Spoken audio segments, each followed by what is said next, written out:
بسم اللہ الرحمن الرحیم۔ انگلش گرامر میں آج کا جو ہمارا ٹاپک ہے وہ ناؤن ہے۔ ناؤن معنی اسم۔ تعریف دے کے the word which is use to name a person, a place اور a thing etcetera is called noun.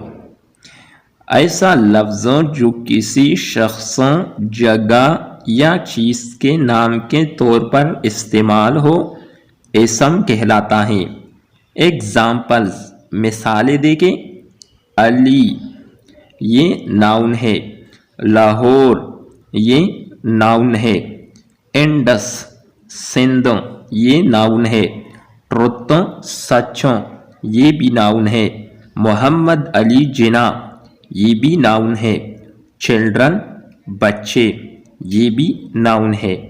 تو یہ سب ناؤن یعنی اسم کی ایگزامپلز یا مثالیں ہیں۔ یہ تھی ہماری آج کی ویڈیو۔ نیکسٹ ویڈیو کے ساتھ دوبارہ ملتے ہیں۔ خدا حافظ۔